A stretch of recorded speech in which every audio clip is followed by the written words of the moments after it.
তারেক রহমান কেন আসে না, মানে কেন উনি আসেন না, এই প্রশ্ন আমি মাসুদ কামাল করতেছি আরো 1 বছর আগের থেকে। আমি বলতেছি বিএনপির এটা যখনই বলি আমি তখন আমার পাশে কোনো কোনো বিএনপির লিডার থাকে। আমি তাকে বলি আপনি বলেন কেন আসে না, আপনার দল বলুন কেন আসে না। নিরাপত্তার জন্য আসছেন না, কেউ বলেন এর বলে নাই, কেউ বলে নাই। না না, এটি বলেছেন রুমিন ফারহানা আমার অনুষ্ঠানে এসে বলেছেন যে নিরাপত্তা, উনি স্পেসিফিক্যালি বলেছেন যে নিরাপত্তার, রুমিন ফারহানার কথা বলছি। রুমিন ফারহানা নিজে বলেছেন, তারেক রহমান তো বলেছেন রুমিন ফারহানা বলেন নিরাপত্তা আসে না। তখন আমি ছিলাম না অনুষ্ঠানে, থাকলে আমি তাকে কাউন্টার প্রশ্ন করতাম। আসলে লজিক্যালি আমি তার সঙ্গে একমত না, কারণ আমি যখন আমার লিডারের দিকে তাকাই, আমি কিন্তু আমার লিডারের মধ্যে এক ধরনের, আমি যাকে লিডার মানতে চাই, ভাবতে চাই, আমি তার মধ্যে এক ধরনের দৃঢ়তা, তার মধ্যে এক ধরনের অন্যের মুখাপেক্ষী না হওয়া, এরকম একটি লিডার আমি চাই। এখন তিনি যদি বলেন যে আমার দেশে যাওয়াটা অন্য অনেক কিছুর উপর নির্ভর করে, আমার একা সিদ্ধান্তের উপর নির্ভর করে না, এমন কথা যিনি বলেন, তিনি যখন রাষ্ট্র ক্ষমতার দায়িত্বে আসবেন তখন উনি বলবেন যে সিদ্ধান্ত আমাকে নিতে হচ্ছে, কারণ আমার সেই সিদ্ধান্ত আমার ইচ্ছার উপর ডিপেন্ড করে না, আমার দলের উপর নির্ভর করে না, অদৃশ্য কোনো একটা শক্তির উপর নির্ভর করে। তো অদৃশ্য শক্তির কাছে যিনি বাধা পড়ে আছেন, তেমন লোক তো জাতিকে আপনার নেতৃত্ব দেওয়ার যোগ্যতা রাখেন না। এটা শুনতে খুব খারাপ শোনা যায়, বলতে আমারও খুব কষ্ট হচ্ছে, কারণ আমার কাছে আর বিকল্প কেউ নাই। কিন্তু আমি অন্য যাদেরকে, তাদের কিন্তু আমি তার বিকল্প ভাবি না। আমি যাকে বিকল্পহীন মনে করি তার মধ্যে যখন এই দুর্বলতাটা দেখি তখন কিন্তু আমি কষ্ট পাই।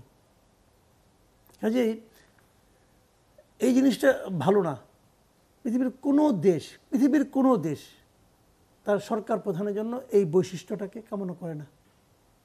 এখন যারা ওনার দলের লোক, সমস্যাটা কথা জানেন, আমরা এমন একটা রাজনীতির সঙ্গে থাকি, শীর্ষ নেতৃত্বকে প্রশ্ন করার কেউ সাহস রাখে না, সাহসই পায় না তারা। তারেক রহমান কেন আসে না, মানে কেন উনি আসেন না, এই প্রশ্ন আমি মাসুদ কামাল করতেছি আরো 1 বছর আগের থেকে।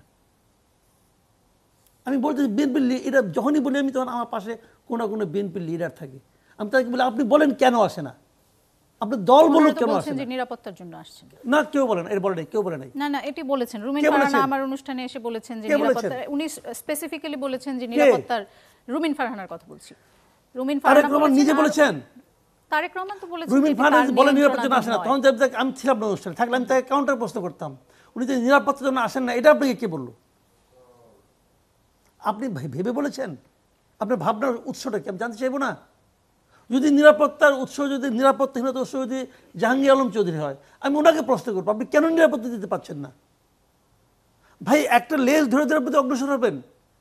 কে, হু ইজ দ্য ভিলেন? এখানে কোনো ভিলেনকে কেউ দেখাতে পারছে না। যখন আপনি ভিলেনকে দেখাতে না পারবেন তখন বুঝতে হবে ভিলেন আপনি নিজেই, আপনার ভেতরেই সমস্যা আছে।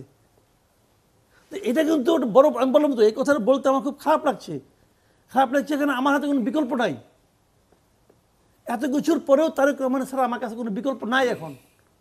কিন্তু আমার যে বিকল্পহীন নেতৃত্ব, তার মাঝে যখন আমি দুর্বলতা পাই তখন আমি হতাশ হই। তো আমাকে তো হতাশ করার অধিকার ওনাকে কেউ দেয় নাই। উনি আমাকে, আমি নেতার চেহারা দেখলে আমি আশাবাদী হব, আমি আশাবাদী হতে পারছি না কেন? কেউ বলতে পারছে না কেন?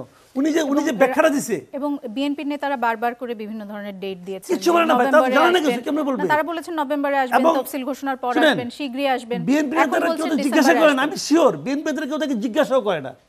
এরা এতই মেরুদণ্ড সম্পন্ন, তারা জিজ্ঞাসা করতে ভয় পায়। এই নেতৃত্ব দিয়ে আমি কি করবো? এরা দেশ চালাবে কেমন করে? আপনার কি ধারণা যে বিএনপি জানে না যে তারেক রহমান দেশে আসবেন কি আসবেন না? বিএনপি নেতারা কেউ জানে না, এবং তারা কেউ তারেক রহমানকে প্রশ্ন করার সাহস পায় না যে আপনি কেন আসবেন না, অথবা তারা এটাও বলতে পারে না আমরা এই প্রশ্নের কি জবাব দিব, বলে দেন। তারা এটাও বলার সাহস পায় না। এখন যখন ওনারা বলছেন যে ডিসেম্বরে আসবেন, আপনি কি সেটার উপর ভরসা রাখতে পারছেন? যে আমি কোনো কিছুর উপর ভরসা রাখতে পারি না। আমি কেমনে ভরসা রাখবো? আমি যে ভরসা রাখবো, আমার ভরসার ভিত্তিটা কি আপনি আমাকে দেখাই দেন যে এই ঘটনার উপর ভিত্তি করে আপনি ভরসা করেন। আমার তো কোনো ভিত্তি নাই। শুনেন, আওয়ামী লীগ একটা বিষয় না রসিকতা করতো, আওয়ামী লীগ খুব গালমন্দ করতাম, আমি করতাম। যেটা আপনি কী বলেন, মানুষকে হাসি তামসা করেন, সেটা কী রসিকতা? ঈদের পরে আন্দোলন করব বলতো না জিনিসটা। এখন ওই রসিকতা দেখে সত্য হচ্ছে। এটা কেন হবে ভাই? আমার কথা হলো জানেন, শুনে একটা কথা বলি আপনাকে, আপনি এটা আমি বহুবার বলি, আপনি ভূত কিন্তু রাতের বেলা আসে, প্রখর সূর্যালোকে কোনো ভূত আসে না। রাতের বেলা কী কারণ আসে? তখন মানুষের দৃষ্টি থাকে অস্পষ্ট, মানুষ দেখতে পায় না, মানুষ যেটা জানতে না পারে, দেখতে না পারে, সেখান থেকে কিন্তু ভূতের জন্ম হয়। ভূতের কি চেহারা কেউ জানে না, এক একজন এক এক রকম আঁকে। কেন? ওটা দেখা যায় না। তো এখানে যখন আমি দেখতে না পাই, বুঝতে না পাই, আমি যখন লজিক্যালি এক্সপ্লেন করতে না পারি, তখন আমার মধ্যে কিন্তু নানা ধরনের সন্দেহ ডালপালা গজে ওঠে।